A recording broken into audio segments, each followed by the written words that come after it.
Seguimos haciendo economía sin corbata. Y Agustín, vos sabés, y sabés mejor que yo, que pasado el 2001, la Argentina tenía que tomar una decisión. Porque seguíamos con el fondo, seguíamos con las recetas, o había que tomar alguna opción más creativa. Tal cual, y la decisión que se tomó, que arranca con la reestructuración de la deuda en el año 2005, tuvo que ver, después en un rato vamos a ver algunos hitos en la materia del 2005 en adelante, con esta política de desendeudamiento y con esta recuperación de la soberanía económica. Pero mira, antes de pasar a ver algunos datos vinculados con el desendeudamiento, recién hablábamos de algunas cuestiones que pasaron en el último tiempo y los argumentos de la oposición o de algunos sectores que decían que había que pagar.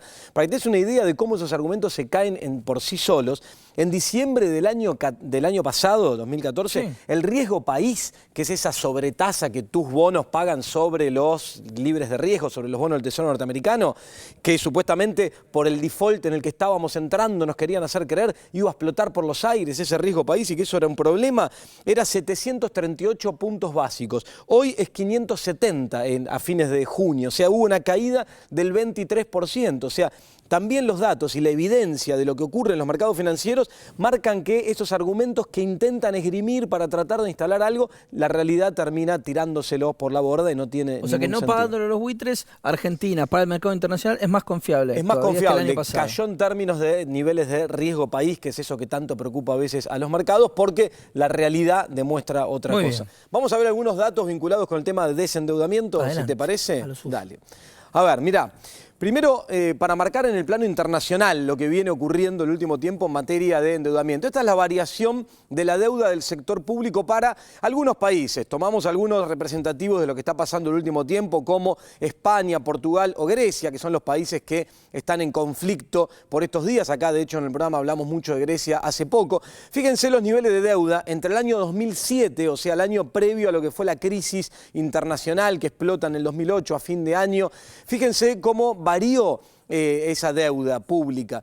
España aumentando muy fuertemente, Portugal en menor medida, pero también, Grecia también, Estados Unidos aumentó muy fuerte la deuda y Alemania, el país fuerte, el grande de Europa, también aumentó mucho su nivel de deuda. Sin embargo, veamos lo que pasó en Argentina en el mismo periodo. La deuda pública en Argentina en ese periodo cayó, o sea, hubo un desendeudamiento a contramano del resto del mundo. Y lo que tenemos acá es la relación entre deuda y PBI en Argentina, aquel cociente que se utiliza para medir el nivel de endeudamiento de un país. En el año 2004 era de 106,4% y en el año 2014 de 42,9%. Pero además, lo importante de este gráfico es observar la composición de la deuda.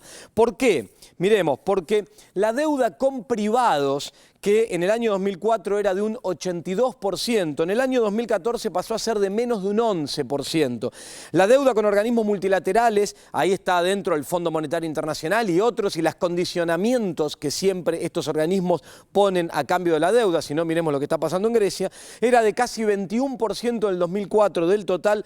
Hoy es menos de 5,7%. Mientras que la deuda con agencias del sector público, que en aquel momento era de 3,7%, hoy es de 26,3%. ¿Qué quiere decir? Que además de que hubo una caída en el nivel total de deuda, hubo una modificación en la composición de la deuda. Y cuando a veces pretenden hacer creer que esto que está ocurriendo entre organismos del sector público es un endeudamiento, no es así, no hay endeudamiento en estos movimientos, sino que hay una administración de los recursos. Bueno, lo que vamos a ver ahora en el próximo gráfico tiene que ver con los vencimientos de la deuda con privados. Lo que pretendemos mostrar acá, con algunos años salteados hasta el 2038, es cómo el perfil de vencimientos de Argentina, en términos de vencimientos de capital y de intereses, va cayendo, pero además de que va cayendo, es muy bajo. Estos valores que están viendo ahí son porcentaje del PBI. Valores de 0,7, terminan en niveles de 0,4 del PBI hacia el año 2038 de vencimiento de capital. Esto da muchos grados de libertad a la política económica de acá hacia adelante. Y por último, vamos a ver otro gráfico que lo que nos muestra es la estructura de la deuda. Si hoy toma la deuda uno como el 100%, como el total, lo que vemos acá que En intrasector público, con agencias del sector público, explica un 61,3%, mientras que con privados y con organismos un 25, un 13%. Es decir, en términos del perfil de la deuda, es más sana la composición que tenemos hoy. Históricamente, y cerramos con esto, el Banco Interamericano de Desarrollo llamaba el problema capital, el pecado capital de las economías latinoamericanas, el hecho de endeudarse en dólares y con acreedores privados. Eso lo hemos modificado en Argentina. Hoy la deuda mayormente es en pesos e intrasector público. Clarísimo, Agustín, y si te parece, vamos a mostrarle ahora a nuestros queridos televidentes algunos hitos muy concretos de este desendeudamiento del Estado argentino, esta política de desendeudamiento del 2005 a esta parte. Vamos a verlo.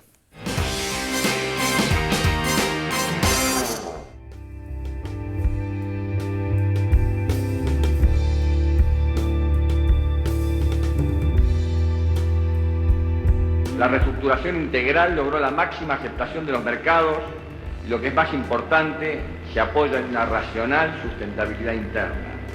En el día de la fecha hemos tomado las decisiones institucionales que nos permitirán destinar nuestras reservas de libre disponibilidad al pago de la deuda total con el Fondo Monetario Internacional.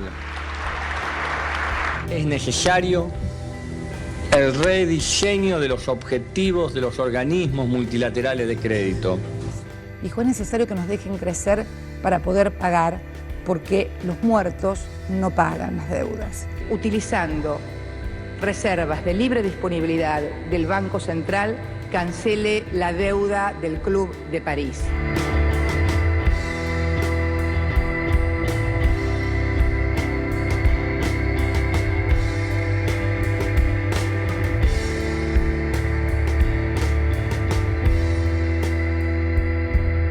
Argentina está siendo mirada en el escenario internacional como alguien que cumple sus reglas de juego, como la reapertura del canje que hemos hecho. Y ahí llegamos a una cifra récord de aceptación de reestructuración de deuda, que es el 93% de a quienes les debíamos. El gobierno completó el pago de los acuerdos logrados con empresas que tenían laudos ante los tribunales internacionales y que incluyen, entre otras cuestiones, el pago con bonos y una quita sobre el capital de la deuda.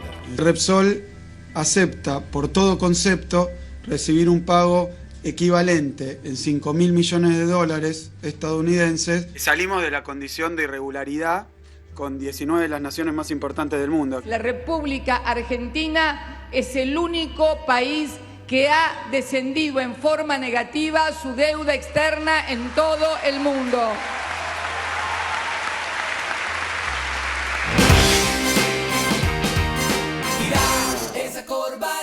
Bien, hitos concretos de esta política de desendeudamiento. José Natanson, bienvenido. ¿Qué tal, Pablo? ¿Cómo buenas estás? Bien, muy bien. buenas noches. Vamos a darle contexto internacional a los fondos buitre. Efectivamente, porque vos sabés que uno a veces cuando vive en Argentina piensa que todo lo que nos pasa acá es algo propio, extraordinario y excepcional, y en realidad los fondos buitres son negocios globales que se mueven alrededor de, digamos, sobrevuelan muchos países del mundo. Antes que eso, digamos que el tema de los fondos buitres no es un tema estrictamente financiero, como a veces se lo quiere plantear. En realidad hay tres patas. Hay una pata financiera, hay una pata legal, porque es una estrategia básicamente judicial. Los tipos no compran un bono para después especular y ver si 2 años después vale más, etc. Saben que van a ir a juicio. Saben que van a ir a juicio. O sea, tienen, digamos, podríamos decirlo así, no hay buitre sin estudio de abogado al lado. Y tiene una pata también de lobby, recién lo mencionaba, muy fuerte, es muy poderoso el lobby político, sobre todo en Estados Unidos y Gran Bretaña, de los fondos buitres, lo cual desmiente un poco la idea de que lo único que hay que hacer en estos temas es aplicar la fría letra de la ley. Digo, pues si solo se tratara de aplicar la fría letra de la ley, ¿para qué necesitas poner millones y millones de dólares en lobby político, digamos, ¿no? Claro. Entonces, los fondos buitres, decíamos, Pablo, se mueven globalmente. Vamos a ver un mapa, si te parece, donde se van marcando diferentes países que tuvieron problemas de deuda, reestructuraciones o defaults y fueron acosados por diferentes vías por los fondos buitres. Costa Rica, Nigeria, Jamaica, está al lado el año en el cual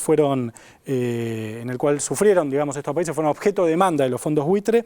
Por ejemplo, vamos a dar unos ejemplos. Nicaragua, después del terremoto, de los famosos terremotos, tuvo un grave problema de deuda. Los fondos buitre lo demandaron porque no pudo pagar la deuda. En los 90, Fujimori en Perú decidió pagar la totalidad de la deuda después de una demanda de los fondos buitre. Hay muchos casos, como se ve, Pablo, en el mapa, me parece que está bastante claro que En general acosan a países de América Latina, de África y unos pocos países asiáticos, digamos. Estaba citando el caso de Nicaragua, el caso del Congo es muy notable también. Singer compró bonos de deuda del Congo por $10 millones y ganó $127 millones, una ganancia extraordinaria. Un caso muy dramático es el de Liberia, un pequeño país de África, donde la esperanza de vida, por dar una idea, es 50 años, es uno de los 3 países más pobres del mundo. Hay una demanda de fondos buitre por $20 millones. Estamos viendo fotos de Monrovia, que es la capital de Liberia. Por $20 millones uno puede decir, bueno, $20 millones no es tanto. Bueno, es la totalidad del presupuesto educativo de Liberia de ese año, digamos. Entonces, bueno, para por ahí un país más grande, $20 millones no es nada. Para Liberia es muchísimo. Otro de los países que han sido objeto de demanda buitre, ahí seguimos viendo fotos de Monrovia, que es la capital pobrísima, evidentemente, de Liberia. Ahora, me interesaba también, decíamos, contextualizar el tema buitre, señalar la idea de que los fondos buitres se operan, digamos, en un contexto más amplio de financiarización, esa es la palabra que usan esos poetas que son los economistas, la financiarización del mundo. ¿Qué es la financiarización? Bueno, cómo cada vez más la economía, los activos financieros, bonos, qué sé yo, derivados, papeles de deuda, intereses, etcétera, se van creciendo en relación a la economía real, a los bienes y servicios que efectivamente se producen en el país. Vamos viendo ahí una primera placa en donde se ve cómo crece desde 1990 hasta ahora, la relación entre activos financieros y PBI. La línea verde son los activos financieros y la línea amarilla es la línea que mide el PBI mundial. Podemos ver una segunda placa que también es interesante porque también da cuenta de cómo se va financiarizando el mundo. Miren, esta es la participación del sector financiero en el PBI de Estados Unidos en el largo plazo, 1860 hasta bien pasado, entrado el siglo XXI, como bueno, cae un poco después de la Segunda Guerra Mundial, donde se produce evidentemente una hecatombe mundial, una hecatombe económica, y vuelve a crecer sobre todo a partir de los 70 y 80, a partir de esos años se financiariza el mundo. Ahora uno puede preguntarse, bueno, ¿por qué? ¿Por qué cada vez la pelota de nieve de los bienes financieros, de los bonos? Después le podemos pedir a Datelis o a Luquín que nos expliquen, digamos, qué es un derivado, por ejemplo, ¿no? Un derivado es un papel que refiere a un precio futuro, digamos, ¿no? Ni siquiera está referido a un activo real, es una cosa que opera sobre un futuro. Es una especulación permanente. Claro, porque la especulación de la especulación va creciendo en relación a la industria, al agro, a los servicios. Bueno, vamos a ver la tercera placa donde se ve muy claramente la rentabilidad en Estados Unidos de las empresas privadas, financieras y no financieras. Mirá lo que ganan las empresas no financieras marcadas en la línea naranja comparada con lo que ganan las empresas financieras marcadas con la línea verde, que obviamente es más oscilante, se ve muy claramente cómo cae durante la crisis financiera del 2008-2009 y cómo muy rápidamente se recupera. Ahora, que la economía esté dominada por las finanzas es un problema desde, uno diría, casi cualquier punto de vista. En primer lugar, porque uno pierde el foco de la economía, ¿cuál debería ser? Las cosas que la economía produce para que la gente viva mejor, digamos, es bastante elemental lo que estoy diciendo. Ahora, si el foco de la economía se traslada a los bonos, los intereses, los derivados, las acciones, etcétera, estamos perdiendo el foco. Pero además una economía financiarizada es una economía de corto plazo.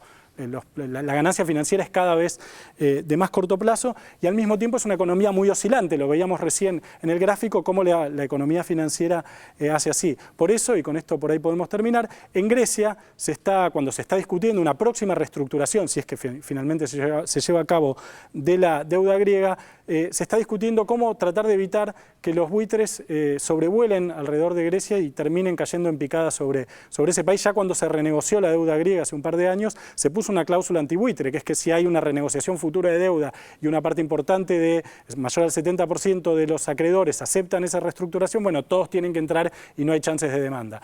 Quiero decir, no solo en el tercer mundo, como veíamos en el mapa, sino también en el primer mundo se están discutiendo estas cosas. Muchísimas gracias José. Nosotros nos vamos al corte, seguimos haciendo Economía sin Corbata, estamos hablando de buitre, estamos hablando de desendeudamiento argentino, no te vayas.